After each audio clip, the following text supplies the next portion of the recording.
Hello YouTube world, my name is Nicholas Montez and you're watching my YouTube channel, Nicholas Montez. So it is the third day of 2021. We are 3 days in, and so I thought since, it's a new year, that means new movies. So that means I'm gonna do my top 5 most anticipated movies of 2021. Before we get started, I just want to say this is my list. It's not the right list, it's just my list. And I want you to tell me down below what are your most anticipated films of 2021. You don't have to put your top 5. You can put your top 20, top 10, top 15. I'd love to hear your thoughts. And also, I want you to stay at the end of this video because I have a couple of announcements to make. With that all out of the way, let's get started with the video.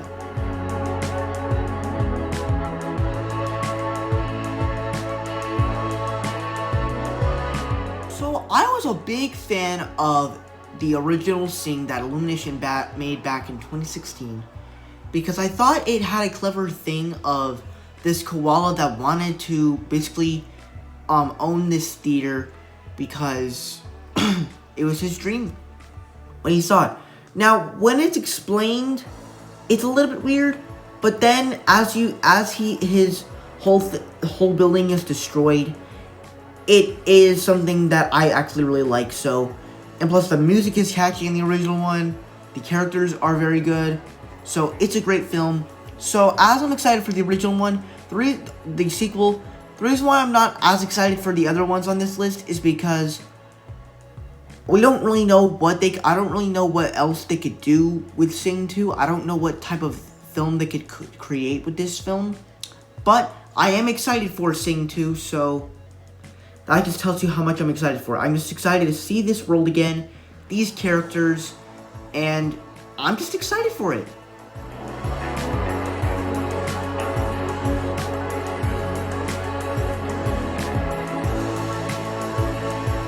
One of the reasons why I'm actually excited for the new Clifford film is because I kind of grew up with the TV show, not the books. I actually did not know it was based on a book, but actually the show really looks like it took the book to coming to life. It took the book and it brought it to life. That's just a little opinion of mine. But for me, I always loved the original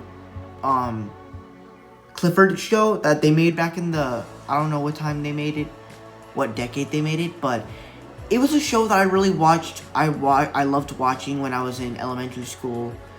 And it just has some very nostalgia stuff to me. And as they're making a live-action Clifford film, I'm not sure. I don't know if it'll be based on the show or the book. But whether or not, I'm still excited for it, and I can't wait to see the big red dog on the big screen. So I'm excited for it.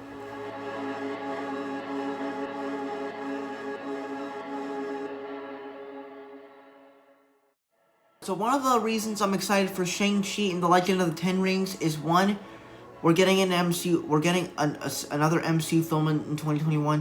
2021 is going to be the biggest year for MCU films because they're going to release Black Widow, this one, The Eternals, and then Spider-Man 3.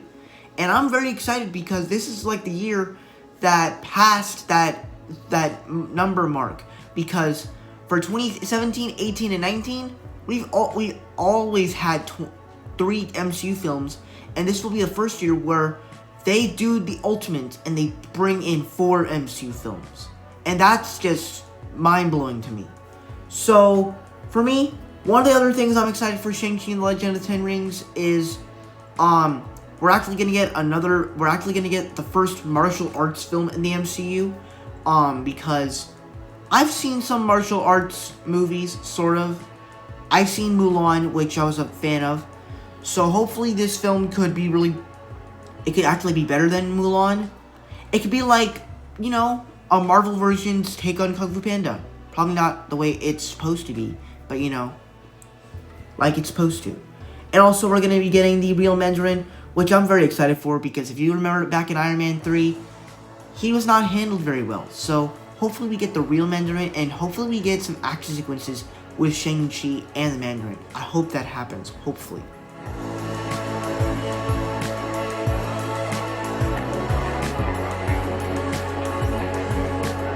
So So, if you are aware, if you saw my video for my 4 most anticipated films of 2020 last year in August, you know this was actually my most anticipated film of 2020 for the rest of the year. And when they postponed this to 2021, I was very upset because I really wanted to see this movie. I really wanted to see the backstory of Black Widow and what it would be like. What is Black Widow's story after Captain America Civil War? Now, what I'm excited for this is I like how we're actually going to get the Taskmaster into this, because I actually like how they have a hero, well, not a hero, a villain, where they can copy the hero's moves. That's actually something I've never really seen before in an MCU movie. I've seen it in a couple of TV shows. And he looks awesome in the trailer. When I watched the trailers for the first time, I was like, is that Hawkeye? Because he had a bow and arrow in one of the first trailers. And also, I'm really excited for Red Guardian into the mix, the guy that played Hopper from Stranger Things. I'm really excited for that. So, it has me excited. So, and also, I think Black Widow's sister in it, and like her other people, like I'm just excited to see her whole family aspects. Like, what is her family outside the Avengers? So I'm very excited to see that. What's a little bit confusing is I don't like how they're making a movie when she just died in Avengers Endgame. That's a little bit weird, but overall I am excited for it. So that's why it's my second most anticipated film of 2021.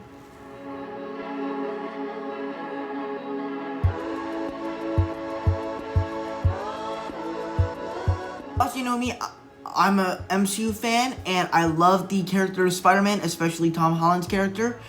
And as we are getting the introduction of the first movie with the multiverse, I'm very excited for it, because I can't wait to see Tobey Maguire and Andrew Garfield interact with Tom Holland's Spider-Man. It's just going to be, I have a feeling it's going to be very, very funny, or it might be really bad. And having a lot of villains in the movie has me a little bit skeptical, because if you look at The Amazing Spider-Man 2, Spider-Man 3, they did not do so well. Spider-Man Into the Spider-Verse, however, did work, because they just made it work. They had the right script and everything. So hopefully they don't rush this movie like with The Amazing Spider-Man 2 and Spider-Man 3, and they do this many characters right. So, one other thing before we get to the announcements is that I don't like how all the Spider-Man movies have just been about characters, Spider-Man teaming up with characters from the MCU. I just wish that, I wish in Spider-Man Homecoming we could have gotten an origin story. What is the MCU's take on Spider-Man's origin story? I really wanted to see what would that be like, and they could have added all the same stuff, except put it in a new timeline, had Vulture in it still, take away Iron Man, but just make it an origin story. But I guess they wanted to do something new with it, and I guess they sort of did, because if you really think about it, they couldn't go back to the origin story. So I guess that's something to do. So Spider-Man 3, the Untitled Spider-Man The Far From Home sequel, is my most anticipated film of 2021. So thank you guys so much for watching. I hope you enjoyed. Don't forget to like, comment, and subscribe. My Instagram name is Marvel6, and my TikTok name is Marvel1Fan. And before we leave, I need to tell you guys something. Alright, so I will not be posting until January 8th. But next weekend, I will not be posting really at all, because this whole week, for 3 days this week, I will be at school.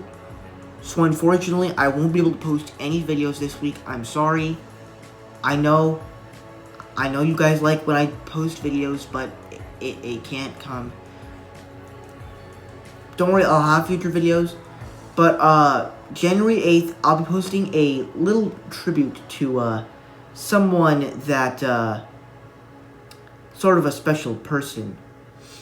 That And if you're wondering why I'm not posting videos that weekend, it's because I'll actually be in Disney, so there won't be really any time to make videos. Plus, there's not really any, even if I didn't go to Disney, I don't even think I'll be able to make videos anyways. Because there's not really anything I have on my schedule. Like, if The Vigal came out on Netflix, which is the film that comes out after Shadow in the Cloud for 2021 movies, if The Vigal came out on Netflix, I probably would see it. But I'm not going to see it because it comes out in theaters. So I have not seen Shadow in the Cloud or The Vigal. So just want to let you know about that. But I'll be posting videos again like normally on the weekends, January 15th. Well, I'm gonna review The Road to El Dorado for an upcoming series that I'll be doing, and then I'll also be posting my review for the first episode of WandaVision, which is an upcoming MCU series. I won't be reviewing Marvel Legends though, because I know I'm reviewing random episodes of Danger Force, but that's because I didn't have a YouTube channel when the show started. But it's fine.